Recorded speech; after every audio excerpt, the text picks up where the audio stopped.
श्री स्वामी समर्थ. मिथुन रास. ही मिथुन रास आपण ह्या राशीविषयी भरपूर सारी माहिती मागील भागामध्ये जाणून घेतलेली आहे. आज आपण इथे जाणून घेणार आहोत की ही मिथुन रास जी आहे त्या राशीसाठी शुभ वार कोणता, शुभ तारीख कोणती, मित्र रास कोणती, शत्रू रास कोणती, या राशीला कोणते रोग होतील आणि या राशीचा भाग्यदायी काळ कोणता, तर याची संपूर्ण माहिती आज आपण इथे जाणून घेणार आहोत. चला तर मग सुरू करूया आजच्या आपल्या या मिथुन राशीच्या माहितीला. सर्वात महत्त्वाचं या मिथुन राशीसाठी शुभवार आहे बुधवार. या बुधवारच्या दिवशी जर तुम्ही कोणतीही महत्त्वाची गोष्ट प्रारंभ जर नवीन कामाला सुरुवात करणार असाल तर अगदी ह्या कामामध्ये तुम्ही यशस्वी होणार आहात. कारण की ही रास तुमच्या म्हणजे ही मिथुन रास जी आहे त्या मिथुन राशीसाठी बुधवार हा अगदी शुभ मानलेला आहे. त्यानंतर घातवार आहे सोमवार. म्हणजे शुभवार बुधवार आहे आणि घातवार सोमवार. म्हणजे या सोमवारच्या दिवशी तुम्हाला कोणतेही चांगली कामं करायची नाहीत. म्हणजे नवीन कामाची सुरुवात म्हणा किंवा एखादा इंटरव्ह्यू द्यायला जायचा असेल तर शक्यतो सोमवारी टाळायचा आहे. किंवा तुम्ही कोणती जर एखादी वस्तू खरेदी करत असाल किंवा तुम्हाला कोणती एखादी डील साइन करायची असेल तर शक्यतो हा सोमवार तुम्हाला टाळायचा आहे. शक्यतो तुम्ही बुधवारच्या दिवशी जास्तीत जास्त प्रयत्न करा हे शुभ कामं करण्याचे.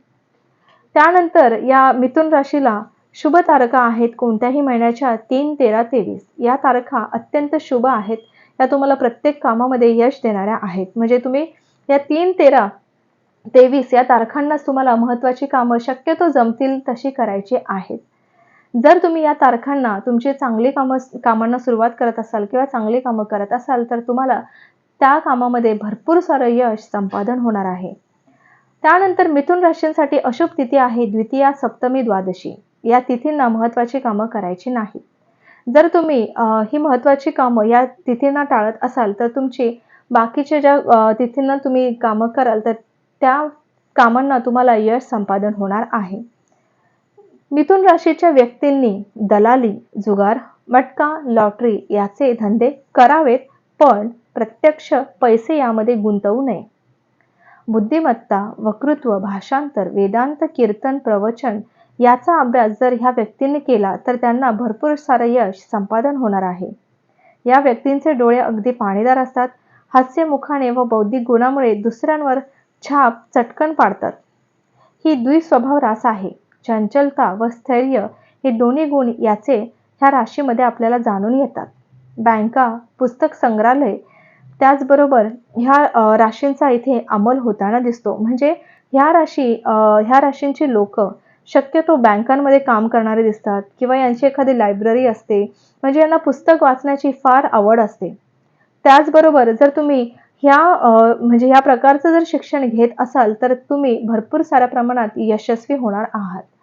त्यानंतर तुम्हाला म्हणजे मिथुन राशीच्या लोकांचा शिक्षणाचा संबंध जो आहे तो आर्ट्स, BA, कॉमर्स, BCom, परत संख्याशास्त्रज्ञ व मुद्रण या प्रकारचे शिक्षण या मिथुन राशीच्या लोकांनी जास्तीत जास्त घेण्याचा प्रयत्न करावा. म्हणजे त्यांना ह्या शिक्षण क्षेत्रामध्ये भरपूर सारं यश संपादन होणार आहे. मिथुन राशीच्या नोकरीचा संबंध हा आहे बँका, पोस्ट खाते, टेलिफोन खाते, रेल्वे, अकाउंट्स खाते, फॅक्टरी, लाईफ इन्शुरन्स कॉर्पोरेशन आणि गॅस कंपनी या संदर्भात जर तुम्ही नोकरी करत असाल तर तुम्हाला भरपूर सारे यश संपादन होणार आहे. कारण की तुमची मिथुन रास जी आहे ती याशी रिलेटेड आहे म्हणून तुम्हाला इथे भरपूर सारे यश मिळणार आहे. जर तुम्ही एखादा बिझनेस करण्याचा जर विचार करत असाल तर यापैकी एक बिझनेस अवश्य करा. म्हणजे तुम्हाला या बिझनेसमध्ये भरपूर सारं यश संपादन होईल. बिझनेस असे आहेत म्हणजे धंद्याचा संबंध विमा एजंट, पुस्तक विक्रीचे दुकान, जनरल मर्चंट आणि कमिशन एजंट, पेट्रोल पंप भागीदारी, पिठाची गिरणी भागीदारी, दारू, मटका, जुगार, लॉटरी याचा एजंट, गॅस एजंट, सोडा फॅक्टरी, कोल्ड्रिंक हाऊस, प्रवचनकारक सुद्धा, कीर्तनकार, व्याख्याते, पौराणिक गोष्टींविषयी माहिती देणारं, शेती, वैद्यकी वगैरे बुद्धीचा व्यवसाय, ज्योतिष, पत्रकार, संपादक याची जर तुम्ही म्हणजे ह्या गोष्टींविषयी जर तुम्ही तुमचा बिझनेस करणार असाल तर तुम्हाला या बिझनेसमध्ये भरपूर सारं यश संपादन होणार आहे. तुमची कुंडलीत जर मिथुन रास असेल व त्याचा स्वामी बुध हा मीनचा म्हणजेच नीचीचा असेल तर बुधाची ग्रहपीडा जबरदस्त जाणवते. म्हणूनच बुधवारी व विशेषतः एकादशीच्या बुधवारी बुधाचे दान केल्याने तुमची ग्रहपीडा जी आहे ती कमी होणार आहे. त्याचबरोबर या मिथुन राशीच्या लोकांनी बृहस्पती स्तोत्रम दररोज सकाळी न चुकता वाचायचं आहे. म्हणजे बुधाची पीडा जी काही तुम्हाला लागू पडलेली आहे ती कमी होण्यास मदत होणार आहे. तर तुम्हाला काही गोष्टी ज्या आहेत शक्यतो जमतील तशा दान करायच्या आहे. बुधवारच्या दिवशी एखाद्या गरीब व्यक्तीला किंवा घरातल्या एखाद्या व्यक्तीला दान केला तरीही चालणार आहे. तुम्हाला सुवर्ण दान करायचं आहे. 1 ग्रॅमचं करा. अगदी त्यातलं कमी कमी करता आलं तर तेही करा. पण सुवर्ण दान करायचं आहे. एखादी काचेची वस्तू कोणाला तरी दान करायची आहे. त्यानंतर तुम्हाला तूप सुद्धा दान करायचं आहे आणि सातत्याने बुधाचा जाप करायचा आहे. बुधाची ग्रहपीडा ही शरीरावर कशी होते?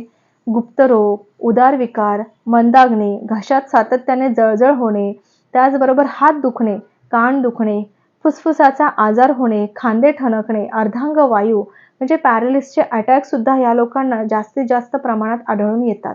म्हणजे ह्या लोकांना हे जर रोग म्हणजे वाटत असेल तुम्हाला होत आहेत किंवा होऊ नये यासाठी सातत्याने तुम्हाला बृहस्पती स्तोत्रम जप करायचा आहे.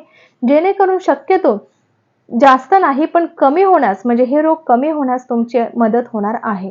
त्याचबरोबर मिथुन राशींच्या मित्र राशी ज्या आहेत त्या सिंह व तुळ आहेत. म्हणजे या सिंह आणि तुळ पासून तुम्हाला खूप सारा फायदा म्हणजे मिथुन राशीच्या लोकांना खूप सारा फायदा होताना दिसतो. मिथुन राशीची शत्रू राशी ही कर्क राशी आहे आणि कर्क राशीपासून मिथुन राशीला तोटाच होताना दिसेल. ह्या राशींच्या लोकांपासून तुम्हाला सावधान राहायचं आहे. मिथुन राशीला होणारे रोग कोणते? तर म्हणजे ह्या राशींना सातत्याने ह्या रोगाने पछाडलेलंच असतं.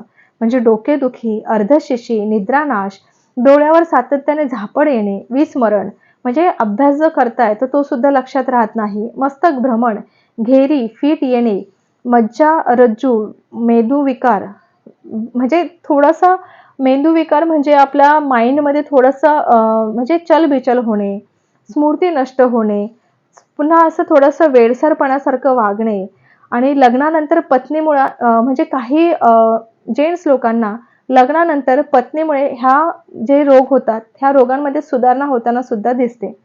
वायुविकार, ब्लड प्रेशर, हाय लो हे सुद्धा विकार ह्या लोकांना जास्तीत जास्त प्रमाणात आढळून येतात.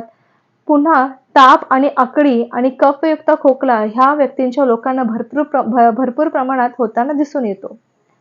मिथुन राशीचा भाग्योदय काळ आहे वय वर्ष 32 म्हणजे ह्या 32व्या वर्षी तुमचा भाग्योदय काळ उजळणार आहे. या वर्षी तुमचं आयुष्य जे आहे ते स्थिर होऊ लागतं आणि तुमची भाग्य दिशा जी आहे ती उत्तर दिशा आहे. म्हणजे तुम्ही उत्तर दिशेला जीही काही कामं करताय, तुम्ही म्हणजे घरातून काम करताय किंवा होम बिझनेस आहे किंवा तुमचा स्वतःचा बिझनेस आहे किंवा तुम्ही ऑफिसमध्ये बसताय, तर शक्यतो उत्तरेकडे तोंड करून तुम्हाला बसायचं आहे. जेणेकरून तुमचा कामामध्ये किंवा तुमच्या नोकरी-धंद्यामध्ये तुम्हाला यश संपादन होणार आहे. त्याचबरोबर तुम्हाला दररोज म्हणजे आठवड्यातून 1 शुक्रवार किंवा मंगळवार तुम्हाला देवीची उपासना करायची आहे. म्हणजे देवीची मनोभावे पूजा अर्चा करायची आहे. गुरुवारी आद्र नक्षत्रापासून गुरुचरित्राचा एक सप्ताह ब्राह्मणाद्वारे करून घ्यायचा आहे आणि दत्ताला अभिषेक म्हणजे दत्त गुरुदेवांना अभिषेक करायचा आहे आणि 52 श्लोकी गुरुचरित्र सातत्याने वाचायचं आहे आणि दत्त क्षेत्राच्या दर्शनी गुरुवारी आद्र नक्षत्रावर तुम्हाला त्यांचं दर्शन घ्यायचं आहे. आता ह्या गोष्टी जर करणं शक्य नसेल तर दर गुरुवारी स्वामी समर्थांच्या केंद्रात जाऊन तुम्ही स्वामी समर्थांचं दर्शन घेतलं तरीही चालणार आहे. दत्तगुरूंचा आशीर्वाद मिळाल्यासारखंच आहे. त्यामुळे तुम्हाला प्रत्येक गुरुवारी दत्तगुरू महाराजांचं दर्शन घ्यायचं आहे, स्वामी समर्थ महाराजांचं दर्शन घ्यायचं आहे.